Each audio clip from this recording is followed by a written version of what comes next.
Pozdravljeni, sem Marja Milič in gledate MoneyHow, prvi podcast o upravljanju denarja pri nas. Preden gremo na današnjo epizodo, dovolite, da vas spomnim na naš dogodek, ki se bo zgodil 22. maja in sicer v Kristalni palači z naslovom Investicijski šov leta, kjer bomo razpravljali o vseh aktualnih tematikah, ki se dogajajo trenutno v svetu. Bomo pa tudi roastali ali pa grilali, kakor želite, slovenski kapitalski trg.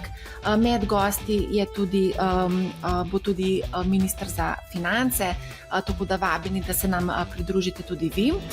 Pa še eno zadevo, na katero bi vas rada spomnila, bootcamp, investiranje za začetnike, za tiste, ki si nekako ne upate, ne drznite, vabeni, da se nam pridružite na bootcampu, kjer bomo spoznali osnove investiranja, kaj moramo vedeti, preden odpremo trgovalni račun in kupimo prvo investicijo. Gre v bistvu za nekakšen dodatek k online delavnici investiranje za začetnike, ki je seveda na voljo na naši spletni strani.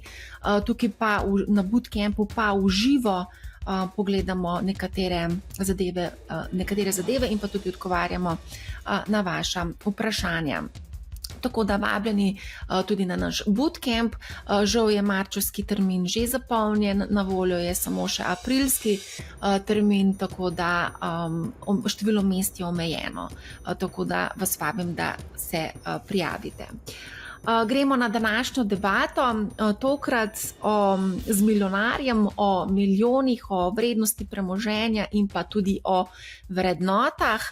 Jure Knez, soustanovitelj in lastnik trboveljskega podjetja Devesoft, ki se ukvarja z razvijanjem programske opreme za merilno tehnologijo in zbiranje podatkov, ki se uporabljajo potem v številnih panogah, kot je denimo avtomobilizem, transport, energetika, vesoljska panoga, nekaj je tudi v obrambi.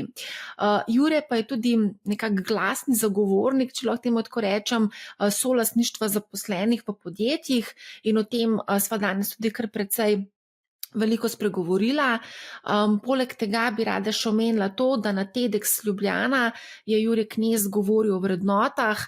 5 vrednot je izpostavil in o teh 5 vrednotah sva se tudi pogovarjala bolj v kontekstu investicij. Želim vam prijetno poslušanje. Evo, zdravo, Jure. Zdravo, živjo. Danes se bova pogovarjala oziroma poglobila v Millionaire Mindset. Tvoj govor na TEDx Ljubljana je bil super, ker si tudi nagovarjal vrednote. Jaz imam ta list tukaj, sem si ga shranila, ker se mi zdi ful fajn, da so se izpostavljale tudi vrednote. Teoretično se mi zdi, da vrednote obvladamo, potem pa v praksi mogoče malo na ne pozabimo. Pa bi vseeno mogoče šla skozi te vrednote, ki so tukaj naštete, pa bi jih mogoče v kontekst financ probala nekako uporabiti, glede na to, da MoneyHow je konec koncev podcast, s katerim poskušamo finančno opismeniti ljudi, pa se mi zdi, da lahko tukaj tudi par zadev izpostava vezano na prav finance. A kar greva po vrst? Poskusva. Bova začela pri zadnji vrednoti, ki je bila izpostavljena, zmernost v kontekstu financ investiranja. Jaz mislim, da o tej vrednoti smo dolgo časa razmišljali, ker danes veliko govorimo o potrošniški družbi, o zelenem prehodu, o tem, da moramo biti, da se moramo čisto drugače obnašati, kot smo se obnašali mogoče včeraj.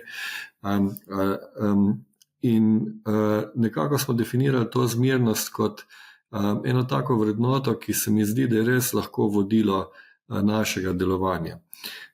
Zaradi tega, ker dejansko danes živimo v družbi, ko je vsega preveč, ko je naša lastna odločitev, koliko stvari bomo imeli, več ali manj, in se mi zdi, da še toliko bolj kot prej, da moramo biti v svojih pričakovanjih, potrošnji in tako naprej, da moramo biti zmerni in s tem v bistvu nekako prihodnjim rodovom zagotoviti dobro bivanje, udobno bivanje na tej naši ljubi zemlji. Ampak v kontekstu Millionaire Mindset pa zmernost mogoče ni najboljši recept, ne? Ne vem, zakaj pa ne? Sej konec koncev veliko kapitala pomeni, da mora biti pretirana potrošnja. Ne? Imamo tudi podjetja, ki v bistvu svoj kapital skozi fundacije dejansko porabljajo za dobro ljudi, najbrž še bolje, kot če bi bil drugače razporejen. Ne? In tukaj se mi zdi, da je to mogoče ena taka fama, ne? Da mora biti temu tako, ne? Da mora biti vsak, ki ima veliko kapitala, da mora imeti, ne vem, veliko jahto in da mora, ne vem, prekomerno trošiti. Jaz mislim, da temu ni tako, ne? Da kapital sam po sebi ne pomeni tega. Ja, a greva na drugo vrednoto, poštenost. Zdaj, ko sem se pogovarjala s številnimi slovenskimi milijonarji, recimo so odraščali tudi v družinah, kjer se je nekako govorilo v smislu, ali pa vzgajalo v smislu, če si bogat, mogoče nisi pošten. Ne vem, kako je bilo pri tebi v tvojem družinskem okolju oziroma vzgoja. Ja, v bistvu jaz sem odraščal pač v Trbovljah, ki je bilo zmeram nekako delavsko mesto, ne, revolucionarno v zgodovini, ne, v veliko pogledih. Tako da oče je delal pač na Rudisu kot inženir, mama je učila v šoli. Pri nas doma so me vzgajali v delu, v poštenosti, tako da jaz močno upam, da so tudi te vrednote, ki jih nekako prenašam tudi na naslednjo generacijo, ker se mi zdijo res temeljne. Ne. Tako da jaz mislim, da smo imeli mi tudi v preteklosti v Sloveniji nekako se to povezovalo, ne, da če ima kdo nekaj več, potem si je to pridobil na nepravilen, nepošten način. Ne. Pa mislim, da čedalje več podjetnikov dokazuje, da tisti pravo stabilno podjetništvo temelji na drugih načelih. In se mi zdi, da je to nekako tisti čas čiščenja, ki je nujno potrebno v eni mladi demokraciji, da pač damo ta čas skozi in da pridemo na neke zdrave temelje. Kaj pa pripadnost? Ja, to je pa v bistvu ena taka vrednota, ne, ki je, bi lahko rekli, da je tudi nekako mogoče najbolj sporna izmed teh, ne, ker dostikrat imamo nazore, ne, ta naša Slovenija ali pa kakorkoli, ne, jaz sem državljan sveta, ne čutim nobene pripadnosti, ampak jaz mislim, da človek v svoji naravi si tudi želi biti nečemu ali pa nekomu pripaden, tako da mene ni sram nikomur povedati, da prihajam iz Slovenije, ne. Mislim, da tudi Evropa je nam dala kar precej, kljub težavam, ki jih ima trenutno, se mi zdi, da pač moramo biti nekako pokazati tudi to pripadnost Evropi. Pa Sloveniji, pa pri nas je potem še to naše ljubo Zasavje in Trbovlje, ne, še toliko bolj srce bije za te naše kraje. Pa seveda potem pa je tudi podjetje, družina in tako naprej, ne, in to je pravilno, da se ta pripadnost, da se tudi o tem govori. Kaj pa recimo v kontekstu investicij? Zdaj zelo veliko se govori, recimo nekateri držijo svoje investicije, hodl se temu reče, drži investicije v nedogled, ne. Tudi nekateri investitorji to prakticirajo recimo v kriptosvetu, pa recimo tudi pri slovenskih konkretno delnicah, recimo Krka je ena taka naložba. Ne vem, kako pa recimo to pripadnost ali pa to zvestobo, na to zvestobo gledaš recimo ti? V smislu investicij. Kot vlagatelj, ja. Ja, jaz sem mogoče res čist neko tako pokvarjeno logiko, kar se tiče investicij, ne, ker dejansko resnično rad investiram v tiste stvari, na katere imam vpliv, torej nimam praktično nobenih deležev, delnic neke tuje družbe, se pač fokusiramo na to tehnologijo. Tudi recimo zelo mi je všeč, v zadnjem času imamo kar nekaj manjših podjetij, ki se v naši branži so se izkazale, ki se trudijo in nekako jih podpiramo v tem smislu, ne, tako da mogoče je v tem smislu, da sem zelo pripaden tej naši branži merilne tehnike, pa če se to reče, da so pač investicije na tem področju, pa ne vse. Ne. Tako da tudi kar se tiče tega lokalnega okolja, ne, je tudi tukaj si želimo pač to graditi naprej, nekaj narediti v tem našem okolju in presežek, tako da tudi tukaj je ena taka, ne vem, mislim, da kar znak pripadnosti. A se pravi, čeprav razumem, nosiš vsa jajca v eni košari, se pravi, staviš na to panogo, ki jo tudi sam najbolj poznaš, ali imaš recimo temu tudi razpršeno košar? Zdaj, ker v svetu investiranja se govori o razpršitvi, ne? Ne. V bistvu najbrž jaz nisem tipičen sogovornik, ne, kljub tisti lestvici nekih najbogatejših, ne, je pa praktično ves kapital v podjetju in ne vem, če podjetje ne bo uspešno v prihodnosti, jaz osebno nimam plana B.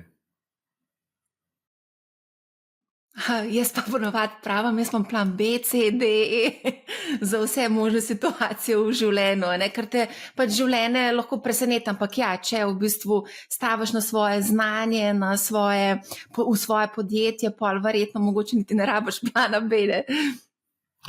Ja, sej, lahko se naredi kakšna neprijetna situacija, ampak se mi zdi, da bomo potli s tem, kar smo nekako ustvarili, bomo lahko se prilagodili pa znamo delati marsikaj, tako da mislim, da za neko preživetje ni straha, ne, ampak ja, dejansko pa je Devesov tist, k čemur posvečam tudi osebno največ časa. Se pravi, 100% fokus, ne? To je ta millionaire mindset, ne? Da se fokusira na... Ja, ker se mi zdi, da se dostikrat naredi, ne, da je nekako se defokusira, ne, kakor, ne vem, dosežeš en določen uspeh na enem področju, ne, se mogoče zdi, ne, da zdaj pa jaz obvladam, ne, tako. In potem gremo še nekaj poskusiti, pa še nekaj poskusiti, pa še nekaj poskusiti, ne? Pa se mi zdi, da praviloma takšne stvari ne vodijo glih v srečen konec, lahko pa tudi, ne? Seveda, ne? Imamo tudi dobre primere, kako na različnih področjih nekako so ljudje uspešni, ampak mislim, da je praviloma življenje tako kratko, da je treba se kar fokusirati na eno stvar, ne, ali pa da povem v prispodobi, ne, sem 4 otroke, ne, pa pol nekako že človek misli, da vlada, ne, pa pol pride naslednji, pa se spet na nov, ne. Tako da se treba spet na nov se naučiti, tako da vsak je drugačen, vsak posel je drugačen in zahteva čas in pozornost. Ja, zdaj omenil si že to lestvico famozno od Finance Manager. Lansko leto je bila ocenjena vrednost premoženja 360 milijonov, kar je za skoraj 50% več kot pred enim letom, leta 2023. Ne? Zdaj, kaj te številke v bistvu pravzaprav pomenijo, recimo konkretno tebi? In to, da si 3. na lestvici najbogatejših Slovencev. Ja, mi imamo sistem solastništva zaposlenih vpeljan, kjer je vrednost podjetja kar enaka vrednosti kapitala, tako da je ta številka je neka imaginarna, utopična.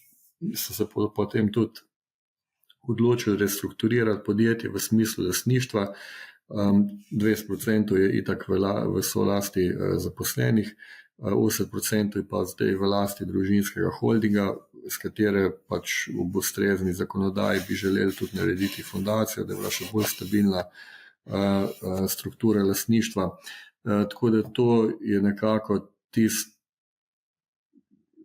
to so nekako dejstva, ne, ki pomenijo, da teh milijonov nikoli ne bom videl na svojem računu.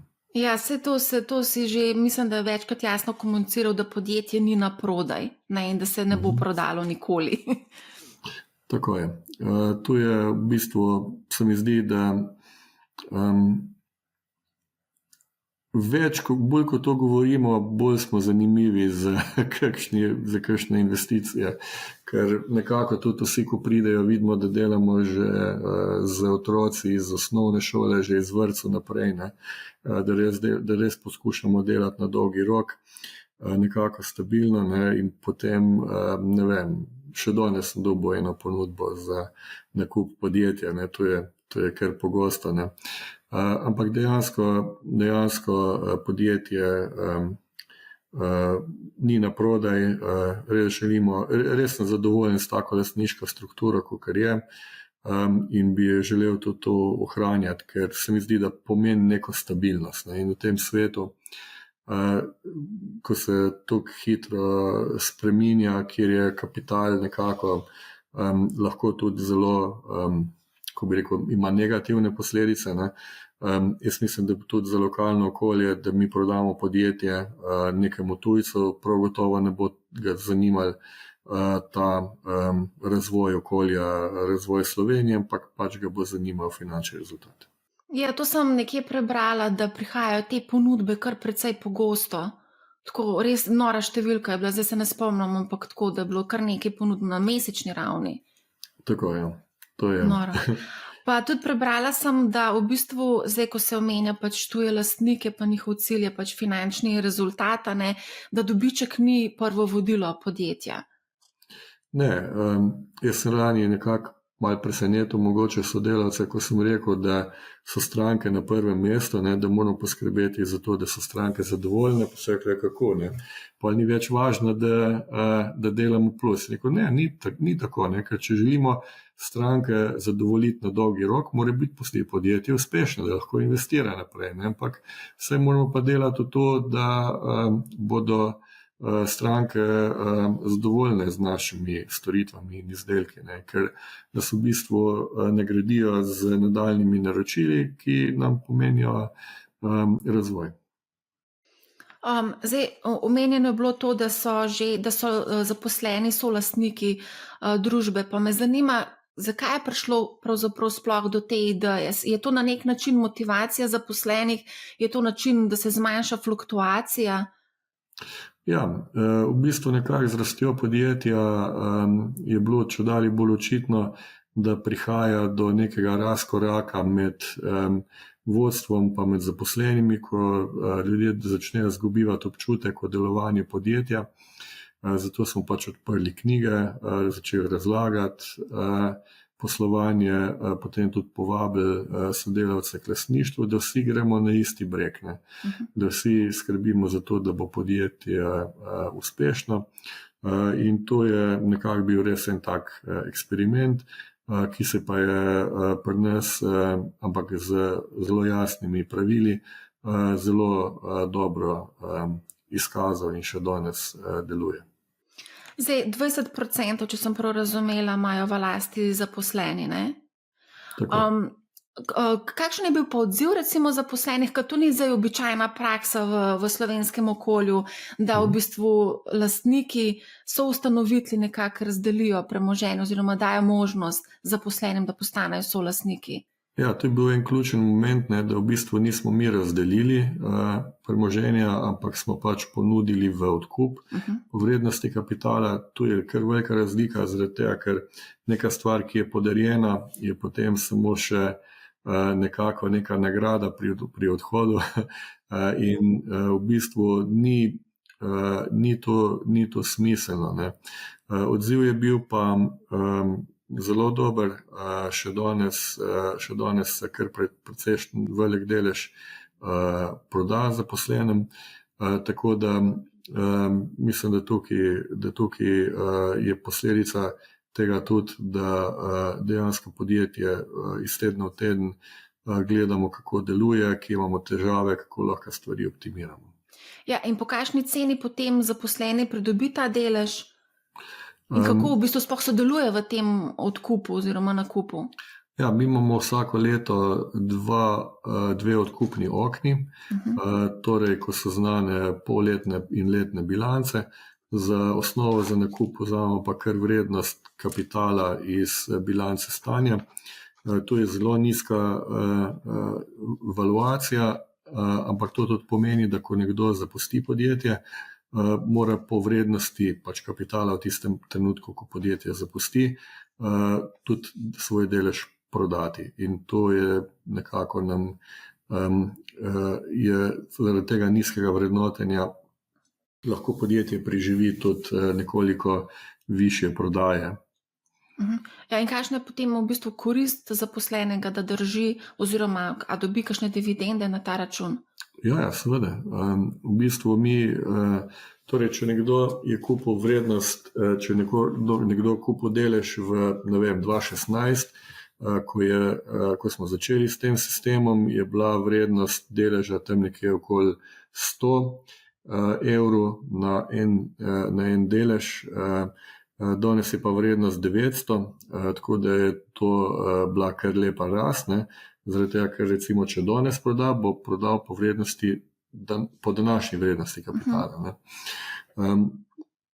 No in vmes se pa podjetje pač na skupščini odloča o izplačilu dividend. Mi imamo pravilo, da se izplača 10 do 20% od letnega dobička, ostalo gre v nadaljnje investicije in razvoj, in ta dividenda je kar relativno v redu, glede na to, glede na nizko valuacijo. A lahko konkretno mogoče v številkah? V redu, ne vem, kaj to pomeni.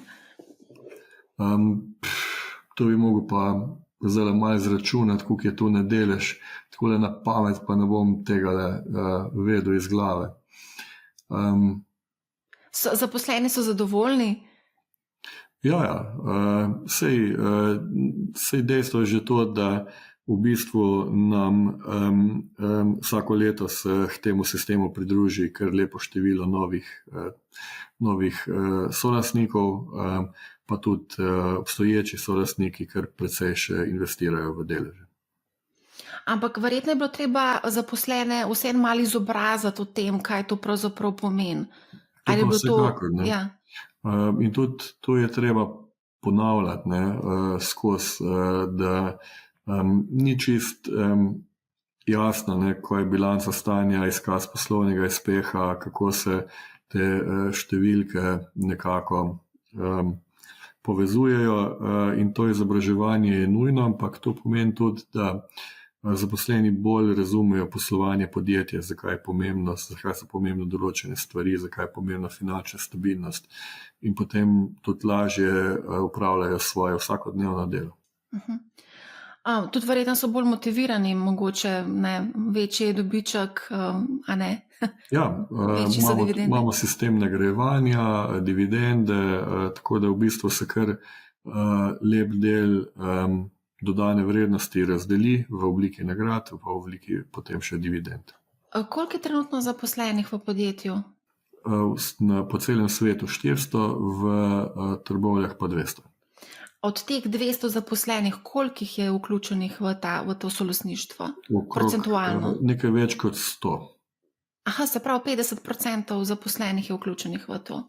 Aha, to je kar se mi zdi da solidna številka, ne? Ja. A pa mogoče veste, kako vidite v bistvu prihodnost vašega tega večinskega paketa 80%? Veliko se govori o težavah z nasledstvom, kako pretlelec, dobro, zdaj si omenil 4 otroke, tako da... Ja, tukaj je pa tako, da je v bistvu to nasledstvo kar ena taka zanimiva zgodba. Mislim, da je to tudi kar precejšnjo breme lahko za otroke. pa tudi kar nekaj konfliktov pa nepotizma se lahko pojavi v tem smislu, kar je sigurno škodljivo.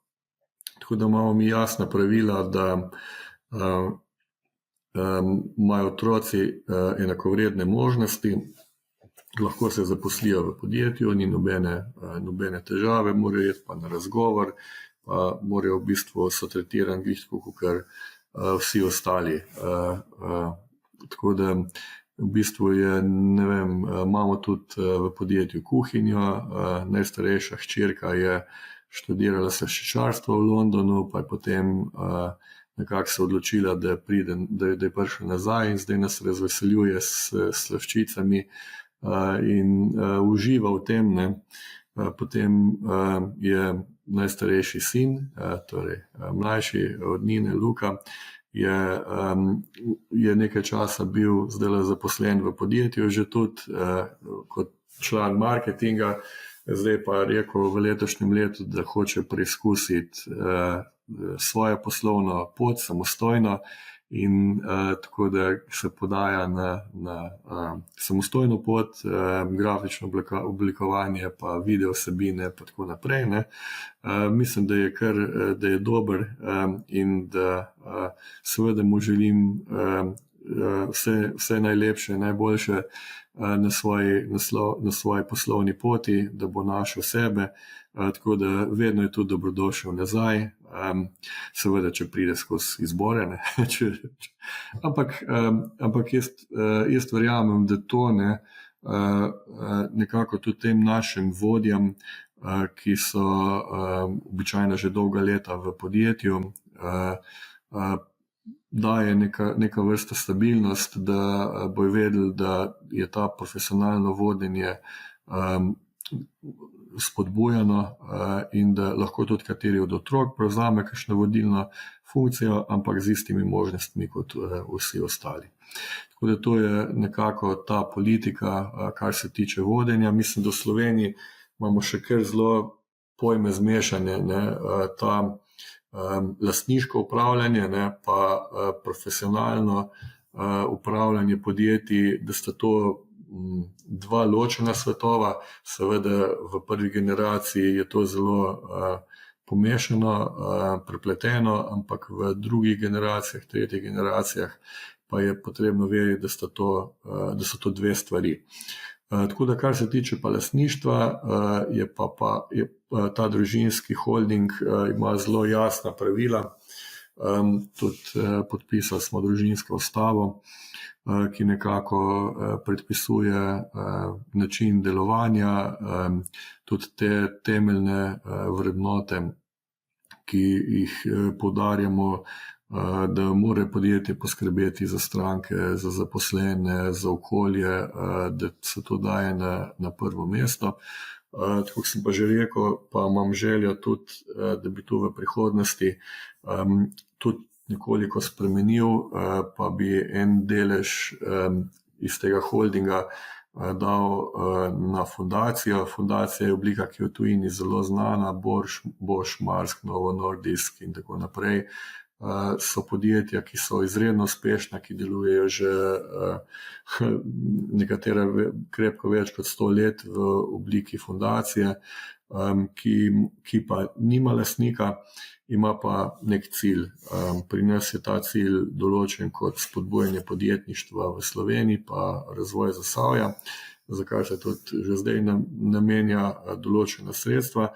Je pa ta zakonodaja fundacij v Sloveniji pa še kar iz nekega preteklega časa in recimo omogoča pristojnemu ministrstvu, da zamenja vodstvo fundacije, da zapre fundacijo, tako da jaz upam, da se bo dalo to prilagoditi tem modernemu času, pa da lahko izkoriščamo potem tudi te možnosti, ki se mi zdi, da nekako potem še bolj uravnotežijo pa stabilizirajo delovanje podjetij, ki imajo neko dolgoročno vizijo. Zdaj, marsikdo misli, da je fundacija tudi nek način davčne optimizacije. Ja, v svoji osnovi ne, zaradi tega, ker fundacija ne plačuje davka na dobiček, ne, ampak je ampak mora pa v bistvu služiti svojemu namenu. Ne. Tako da mislim, da je bilo nekaj takih poskusov v preteklosti, ampak to je napačna uporaba fundacij, ki se seveda mora kaznovati. Mislim, da pa v tej čisti osnovi fundacija zelo dobra organizacija. Ne. Tako da, ne vem, meni je recimo Bosch mi je zelo všeč. Bosch je bila firma, ki je bila ustanovljena na koncu 19. stoletja, leta 1890, nekaj tasga. Ne. Potem je Robert Bosch leta 1943 ustanovil fundacijo, potem leta 1945 umrl in še danes podjetje zelo dobro deluje. 92% lastnik je fundacija, 8% lastnik je družina Bosch, ampak te družinski člani niso vključeni v delovanje podjetja. In tu je nekako en tak, se mi zdi, vsaj zame, en tak primer podjetja, ki je dobro zasnovano in ki lahko tako deluje na dolgi rok. Seveda tudi takšna podjetja lahko propadejo zaradi, ne vem, velike spremembe na trgu ali pa kakoli drugega. Mi to rečemo, da bo tako podjetje bilo pol, da bo trajalo neskončno, ne? Ampak se mi zdi pa, da je veliko bolj upeto v neko okolje, v družbo. Mislim, da bo to družbeno veliko bolj sprejemljivo, kot pa tisto, ko smo rekli prej, zmirnost, pa milijonarji in tako naprej. Ja, zdaj bi pa vse mogoče se malo zadržala pri družini, če lahko. Družinska ustava, družinski holding, otroci študirajo različne stvari, ali si kakšen mogoče deli strast z očetom?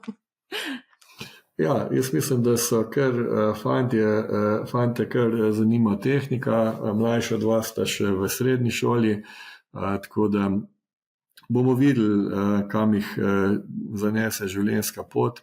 Vsekakor jim želim, da bojo našli tisto svojo srečo, ustvarjalnost, tisto svoje področje. Jaz mislim, da imajo možnosti, da imajo še več možnosti, kot sem jih imel jaz v mlajših letih, ampak tudi meni so starši dali zelo dobro osnovo, izobrazbo, neto kapitala, itak je bilo potem treba to ustvariti, ampak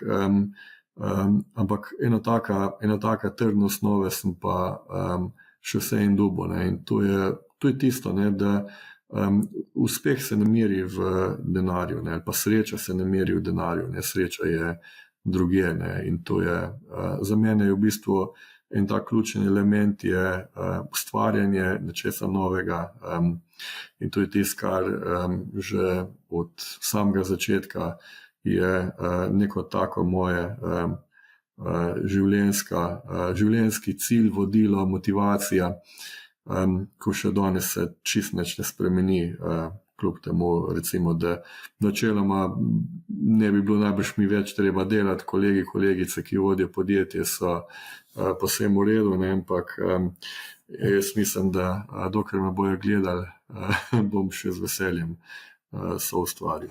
Zdaj, rekel si, uspeh se ne meri v denarju. Zdaj bo marsikateri poslušalec rekel, ja, seveda tebe to enostavno reči, ko si milijonar, ne? Ja, jaz mislim, da je tako, ne, da je, obstaja nek higienik, ne, itak v življenju.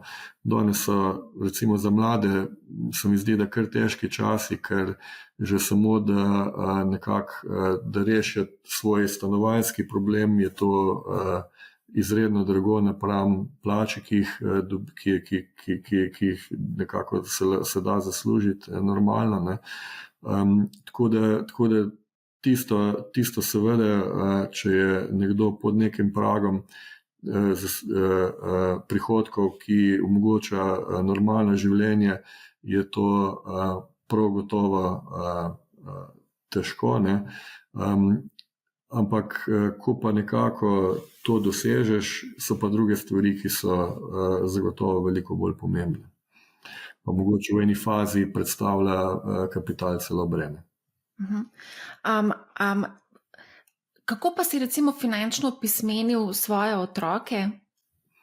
Ja, to je pa tudi en bil, kako bi rekel, pozitivni moment tega holdinga, ker prej se nismo o tem nikoli pogovarjali, zdaj imamo pa skupščine, pa v bistvu se pogovarjamo o izkazu uspeha, o bilancah, gledamo bilance drugih podjetij, ne, in tako kot zaposlene so tudi otroci nekako vključeni v te procese, da znajo brati knjige, ker nekako je tudi, kar pa imajo prav gotovo, je pa ta odgovornost, ne.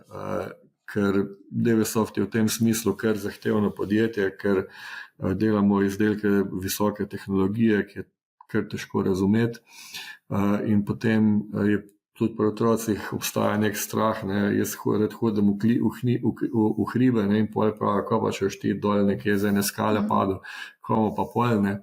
In potem je v bistvu ta del, ne, da jih pomirim nekako, ne, prvič se bom mirko, ne, ampak tudi v tem smislu, da obstaja profesionalna ekipa v podjetju, ki lahko podjetje pelje naprej, s tem, da je treba potem stališča lastniškega upravljanja znati nekako ocenjevati letne plane, poteze in tako naprej, da podjetje normalno deluje naprej. Zdaj, ko se omenja pač to finančno pismenjevanje, ne, sem videla pa, da tudi v sklopu pospeševalnika Katapult imate nekakšen matematični SOS program, pa mislim, da je mama tam zelo aktivna. V prejšnji epizodi smo pa recimo imeli obrestni račun, ne, to je taka dosti osnovna matematika, ki se v šoli žal ne učijo. Vsaj mogoče teoretično obdelajo, ampak potem v praksi se to pač nekako ne vejo, kako to zgleda. Pa me zanima, recimo, a je tudi recimo obrestni račun del tega mogoče izobraževanja? Ne, zaradi tega, ker SOS šola se fokusira na prve razrede osnovne šole, zaradi tega, ker so prav te prvi razredi tisti ključni, ne, tam prvi razred osnovne šole otroci praviloma zelo radi grejo, pa v višje razrede pa že malo manj. Predvsem matematika je tisti predmet, ki je dostikrat kar težek, ki je tako neprijeten, ne, pa ni treba, da je temu tako. Se ga da naučiti na prijeten način, na način, da se otroci počutijo suvereni, ampak je pač potrebno to, ne vem, utrjevanje, tisto bazično znanje, pa potem kakšne praktični pripomočki, da se to lažje, da se vaga, da se šteje, da se tako, ne. In namen tega pa je, da otroci v prvih razredih, ki nekako dobijo odpor do matematike, nikoli ne bodo šli potem v te smeri, in to je tista stvar, ki jo poskušamo nekako vsaj uravnotežiti, da se vidi, da je lahko tudi matematika zabavna, potem se pa uči robotike, da se vidi, kaj pa potem iz tega ven pride, ko to stvar obvladaš, in to so taki luštni programi. Je se v bistvu obrestni račun je dosti tako osnovna stvar in že naši malčki to v bistvu poznajo, kot taljenje kepe snega, sneg se lepi na sneg, ne, tako da to je v bistvu obrestni. Dalj časa, ko tališ kepo snega, na koncu večja pač je kepa, a ne? Dokler hriba ne zmanjka. Ja. A gremo mogoče sem še to sem tudi videla, kar se mi je zdelo tako zelo fajn, ena izjava, največji uspeh je poznati samega sebe in biti srečen, zato ne potrebuješ hitrih avtov, velikih jaht in vil. No ja, letalo bi bilo pa kul. To je bila izjava, mislim, da je bila na Katapultu objavljena. A ne? Se pravi, v bistvu se mi zdi, da marsikateri mlad sam sebe danes sploh ne pozna in kar mal blodi po svetu, ne, in išče svojo strast. A je res tu vezan na mlade, ne? A starejši ne, pa poznajo? Se strinjam, ne poznajo se.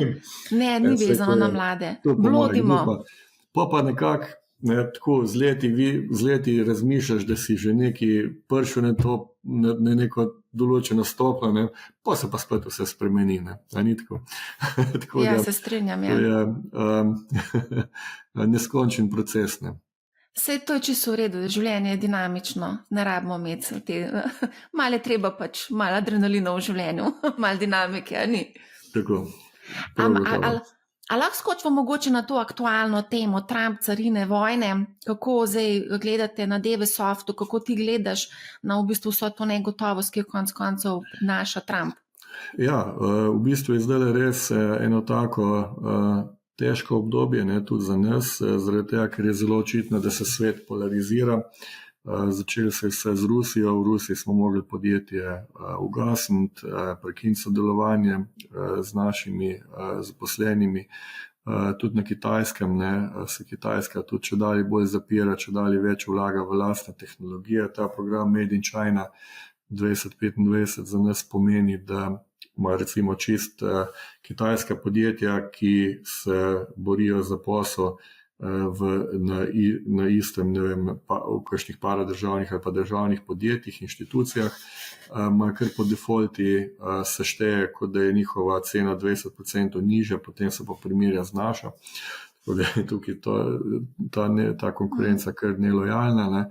Ta Made in program se širi, ne, pa še nekako razumeš, da je Made in India, ne, da si tega želijo, ampak nek Made in Indonezija, ki sem pa zanj slišal, ne, to pa res ne vem, kdo bo merilno tehniko za Indonezijo posebej delal. Tako da to je ta del sveta, ne, potem pa v našem zahodnem svetu se mi zdi pa kar dost noro, da se v bistvu tudi zahodni svet nekako polarizira, da se meje zapirajo. Nekako bi pričakoval, da bi vsaj ta zahodni svet bil koherenten, enoten, pa tudi temu ni tako, ne? Tako da v bistvu ta težnja po globalizaciji, smo bili priča zadnjih, ne vem koliko, 30 let recimo, ne? Se pa zdaj zelo hitro spreminja v deglobalizacijo, kar za podjetje našega tipa, kjer je trg omejen, mehen, sigurno tudi pomeni, da pač ne poslujemo več tako dobro, kot smo poslovali včasih. A vi imate tudi podjetje v Ameriki, ne? Ja, tako je. Mi imamo podjetje, 70 zaposlenih je v Ameriki, ne? Tako da je to kar velika organizacija. Pri Trumpu pa itak se je že v prejšnjem mandatu izkazalo, da nikoli niso vedeli, kaj bo napisal naslednji dan na Twitter, tako da jaz mislim, da tudi zdaj vsaj jaz ne znam predvideti, pa mislim, da še mrzdo drug tudi ne, kaj se bo zgodilo, kje bojo meje teh sprememb. Tako da bomo videli, kako se bo svet obračal, pa se potem temu prilagodili. Se pravi, zdaj se že v bistvu čuti na poslovanju vsa ta negotovost tudi pri vas, ne? Ja, pri nas se je to že v lanskem letu poznalo. Leto 2023 je bilo rekordno, tudi zaradi velike količine nedobavljenih naročil iz leta 2022, ne. Potem so pa v 2024 nekako stabilizirali poslovanje, promet smo imeli manjši, ampak se je pa tudi poznala sigurno Rusija, Kitajska, vse te stvari, ki jih ne moremo več delati, se zagotovo pozna v rezultatu. Je kaj pa Evropa? Vidimo, da smo na stranskem tiru. Ne, v Evropi pa še toliko bolj smo dali na gas, in Evropa dejansko naš največji trg. Recimo v Evropi je največja dežela Italija, ne, kar je zanimivo glede na njihove rezultate, ampak imamo tam pač vodijo te našega podjetja, je res propulziven, išče priložnosti na drugih recimo nestandardnih trgih. Recimo pri monitoringu mostov za italijanske avtoceste smo naredili ogromne projekte, letos bo največji del tega. Tako da takšne stvari ni, dela je dovolj, samo treba ga je najti, pa tudi treba je prilagoditi poslovanje podjetja, ne. Tukaj pa se kar malo tisne, fantje, dekleta, moramo spet se izkazati, moramo te nove produktne linije, ki jih imamo v planu, dokončati, moramo dati na trg. da bomo lahko naprej rasli, ne? In to je tisto, kar je nekako v delovanju vsakega podjetja, se mi zdi nujno, sploh v teh časih. Svet se spreminja hitreje kot kdajkoli prej. To se mi zdi ful dobro, da je treba iskati posel, treba biti proaktiven. Marsikdo, ki prejema plačo, pač se ne ukvarja s tem, hodi v službo in oddela svoje. Ne? Ja. Podjetnik mora pa stalno nekaj kopati pa razmišljati, ne? To je pa ena taka bistvena razlika. Ja, sigurno. Ne? Pa tudi recimo ta sistem nagrajevanja solastništva pri tem, kar precej pomaga, ne? Ker je vsakemu jasno, da projekti ne pridejo sami od sebe. Ne? Mi smo v takem poslu, da nimamo stalnih prihodkov, mi delamo projektno, to pomeni, ko se ena veliko podjetje odloči za to, da bo kupila merilno tehniko, jo prodamo in dobavimo, tako da v bistvu pri nas imamo naročila zdaj za kakšen mesec pa pol naprej, potem pa nimamo pojma, kaj bomo delali, ampak je res taka zanimiva dinamika. Enkrat se lahko vse skupaj postavi, pa smo čez noč brez prihodkov. Ampak a ni to stresno ful? Ja, pa če bi se človek sekiral, bi se lahko za veliko stvari. 400 zaposlenih, to je kar nekaj družin, kar nekaj. Tako se mi zdi, da zna biti za podjetnika, ki ne ve, kaj bo čez mesec ali dva, to zna biti kar po moje malo stresno, no? Kako handlati stres? Ja, ampak jaz verjamem, da imamo res ekipo tudi prodajno takšno, da vsak prodajnik bo najprej resnično poskrbel za to, da bo našel tisti posel, ki ga potrebuje v letu. Tako da tukaj je treba kar zaupati. In na drugi strani pa je tudi zelo pomembno, da ima podjetje dovolj finančne zaloge za slabe čase, da lahko potem v tistih slabih časih še več investira, da ko so slabi časi mimo, da nekako z novimi produkti pa izdelki prepriča stranke. To je varnostna rezerva, če govorimo o osebnih financah, ne? Tako, ne? In tu v življenju enega podjetja je to tudi zelo pomembno, tako da če pogledate naše bilance, ne, je vidno, da je te rezerve kar precej, ne? In jaz mislim, da je tudi tista stvar, ki mogoče bi lahko rasli hitreje, če namesto teh rezerv, ne vem, bi še kakšne ekipe dobile, podjetje kupile pa karkoli, ne? Ampak se mi zdi, da je to tista stvar, s katero se mora pač vsak odločiti, ali bolj, koliko je pomembno, da mirno spi. To govorimo o denarju in denarnih ustreznikih, ne, pri vas, v vaši bilanci. Ja, tako je. Zdaj, marsikatero večje podjetje ima tudi kar precej veliko zalogo denarja in denarnih ustreznikov, ampak zdaj so se nekatera podjetja, kot je recimo Cinkarna, odločili, da bodo pač iskali tudi neke investicije, razne, ne vem, kratkoročne, dolgoročne, ne vem, različne, no, od zakladnih menic do obveznic in tako dalje. A mogoče podjetje, ki investira vaše? Mi v bistvu smo nekako v zadnjem času razmišljamo o tem, ko podjetje preseglo neko določeno mejo, da bi tako kot na katapultu dajemo priložnost mladim podjetjem, ki niso povezane z našo stroko, da bi dali pa priložnost podjetjem, ki pa so povezane z našo stroko. In investiramo v njih in v bistvu imamo že zdaj kar precej takih primerov, ko podjetja, ki so recimo manjša, nekako pridejo v to okolje, ponudimo jim vse od prodaje, marketinga, proizvodne in tako naprej. Delajo pa tiste stvari, ki niso v našem, popolnoma v naši tem, kako se reče, core poslu, ne, v osnovni dejavnosti, ampak pomenijo pa neko komplementarno rešitev, recimo kakšni senzorji ali pa kaj takega, in s tem tudi širimo ponudbo. Ne. Tako da to se mi zdi zelo smiselna investicija.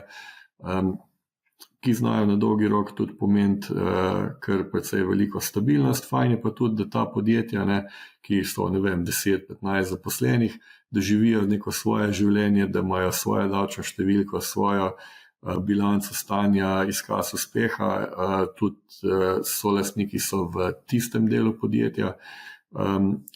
In nekako je to tako, kot da bi imel neko pač mamo in poleg tega imaš pa otročke, ki se trudijo pa se razvijajo po svoje. Se pravi, mama jih financira.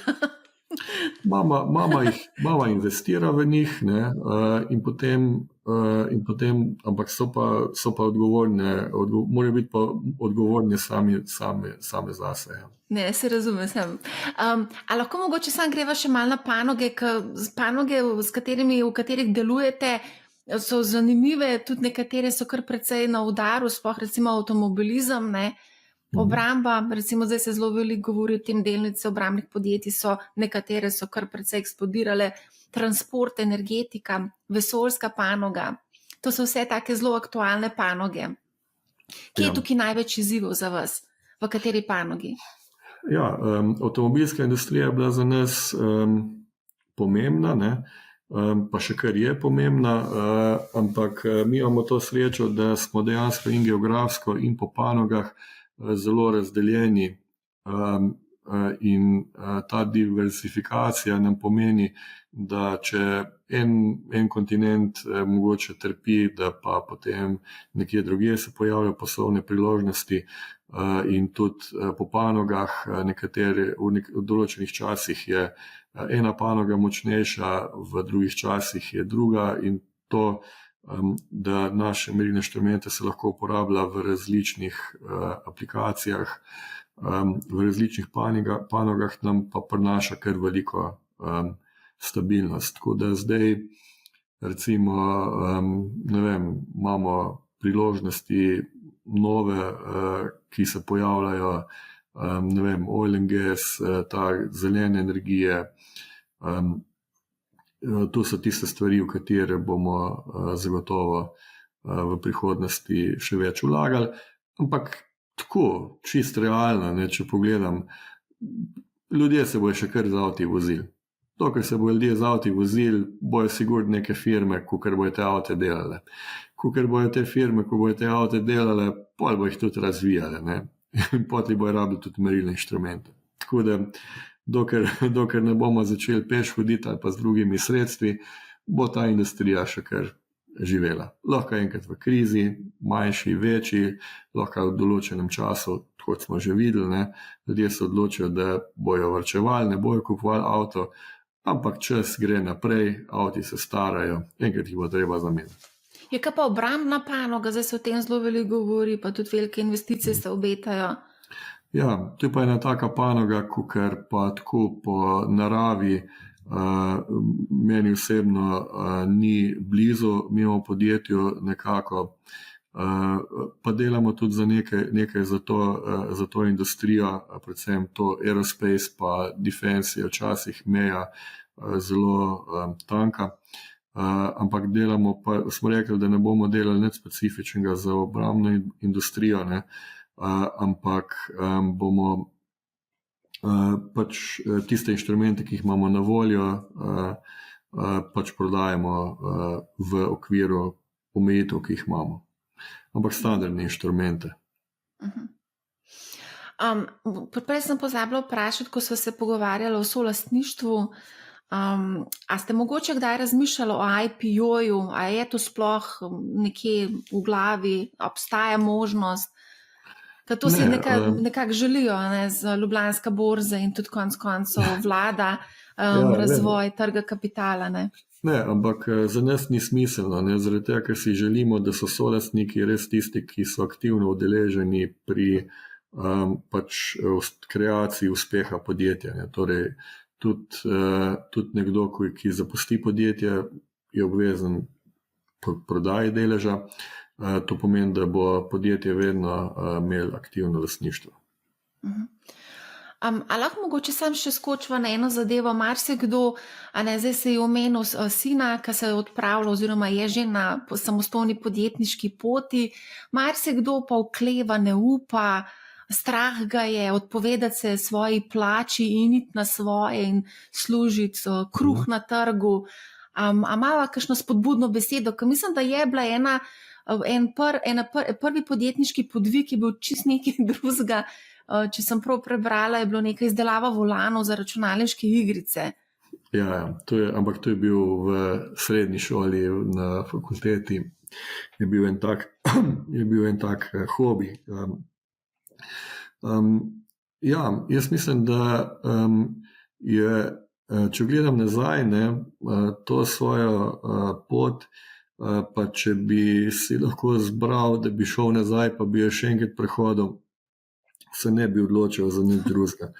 Jaz mislim, da je prav gotovo tukaj več izzivov, kot če je nekdo v redni službi, ko nekdo drug skrbi za posel, za pač delovanje podjetja.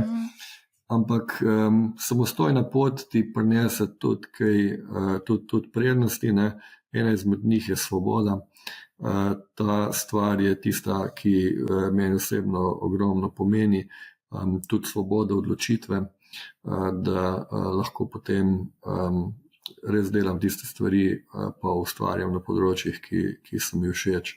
In več, ko je sodelavcev, bolj se mi zdi, da lahko ustvarimo skupaj še več kot seveda, če bi bil sam, ne. In to je tisto, kar pa daje nekako eno tako zadovoljstvo, ne. Ker če pogledam nazaj, pa poskušam prevrteti čas nazaj, pa če bi mi kdo rekel, da bi takšne stvari uspeli merilni tehniki, bi ga proglasil za neprištevnega. Ja, ampak če sem jaz prav prebrala, ni bilo neke spodbude, ko si predstavil to svojo idejo. Mislim, da ni bilo to neki dober sprejet. Ne vem, nekdo je malo dol potisnil vse skupaj, potlačil. Ja, sej je bilo tudi, kako bi rekel, čist na mestu, ne, pripomba.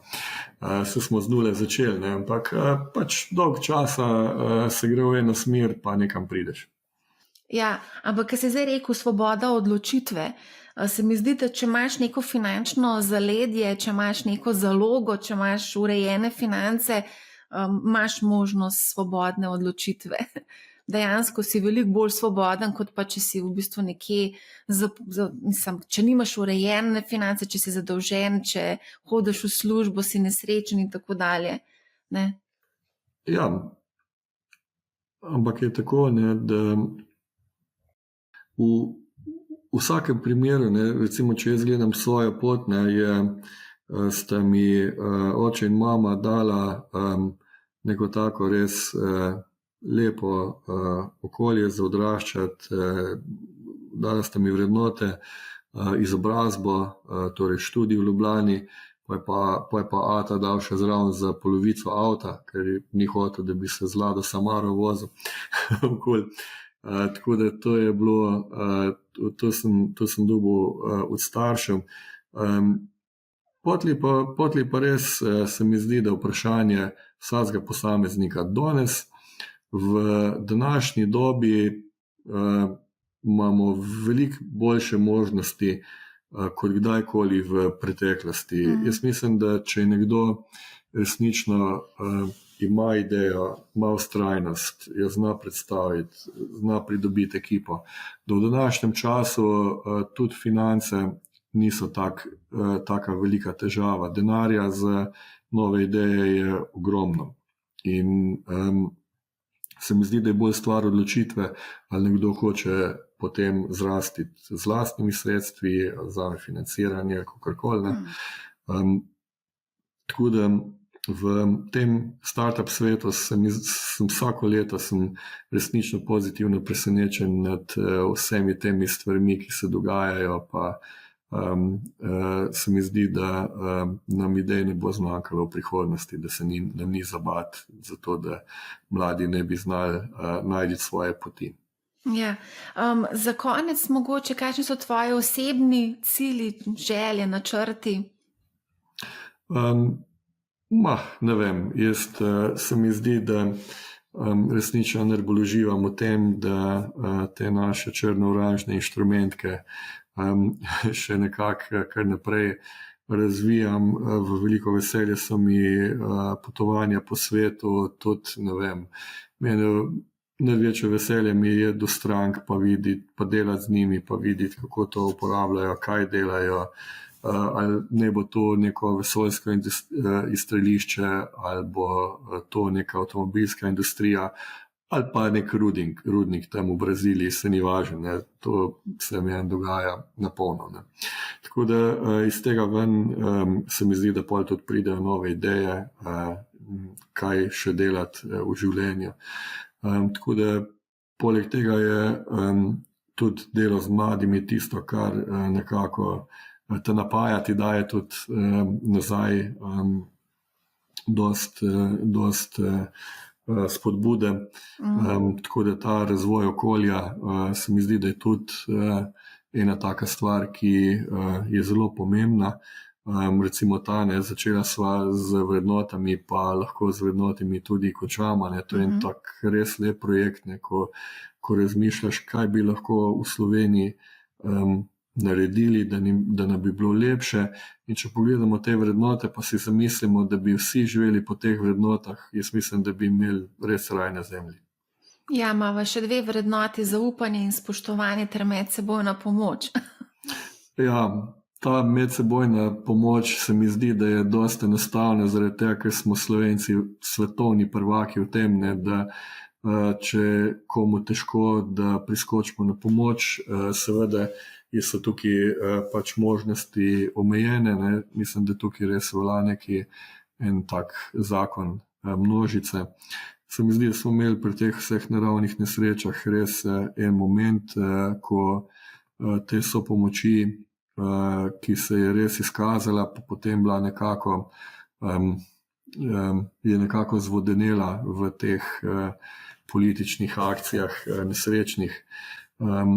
Ampak ta prva, ne, spoštovanje in zaupanje, pa se mi zdi, da je na prvem mestu z razlogom, ker je ključno sodelovanje, pač skupno delo, spoštovanje tudi razlik, nismo si vsi isti, ne, ampak se mi zdi, da je pomembno, da spoštujemo drug drugega in to je osnova za zaupanje in prav ta spoštovanje in zaupanje se mi zdi, da je tista stvar, na kateri moramo pa precej delati, ker če imamo recimo, ne vem, eno tako visoko spoštovanje do naših športnikov ali pa do gasilcev, ne, je potem recimo, če pogledamo podjetnike, je to že majčkeno tako, ne. Ampak se mi zdi, da v zadnjem času je spet to spoštovanje zraslo, po nekih anketah je v bistvu podpora podjetnikom, podjetništvu, podjetnosti zrasla na nekih 85%, kar je odlično, ne, to je res dober rezultat, ne. Ampak mora tudi biti podjetništvo na pravi način. Pa če pogledamo recimo šolstvo, ne, koliko je to spoštovanje do učiteljev v zadnjih letih padlo in kakšne težave imamo iz tega, ne, to je nujno potrebno vzpostaviti, ne, pa pogledamo spoštovanje in zaupanje politiki, kje smo na tem področju, ne, pa se mi zdi, da je tudi tukaj potrebno delati na tem, da pač enostavno moramo nekako najti prave vodje, ki jih bomo spoštovali in ki jih bomo lahko zaupali. V prihodnosti pa ne glede na to, ali je to na levi strani ali desni strani, ampak mislim, da je to spoštovanje do politike treba vzpostaviti. Jaz sem v teh časih, kar nekako sem bolj vključen v to iz časa korone, SBC-ja, je ogromno ljudi v politiki, ki so zagotovo vredni spoštovanja in zaupanja, tako da običajno jih ne vidimo, običajno vidimo te ekscese v vsakodnevnem življenju, ki pa ne vem, če so merilo vsega, kar se dogaja v politiki. Tako da je tudi tukaj obstaja neko zdravo jedro, ki ga je treba negovati pa spodbujati. A lahko mogoče samo še za konec nasvet našim poslušalcem in gledalcem, ki so v lovu za različnimi naložbami, investicijami, želijo ustvariti neko premoženje, biti boljši od inflacije? Ja, evo, ena taka stvar bi bila, da še vsak, ki je umrl, pa je šel na drugi svet, je šel tja brez vsega. Tako da je v bistvu, po mojem mnenju, je pomembno, da živiš nekako na način, da si srečen, da si zadovoljen v življenju, pa se mi zdi to bolj pomembno kot pa nek lov za premoženjem, ker se je že tudi v zgodovinski strokovni literaturi so zgodbe, da nekdo, ki ima veliko mošnjo, ki potem skrbi, da je ta mošnja s časom čedalje manjša, in to ne sme biti bistvo življenja. Odlično, najlepša hvala za super debato. Ja, hvala, živjo.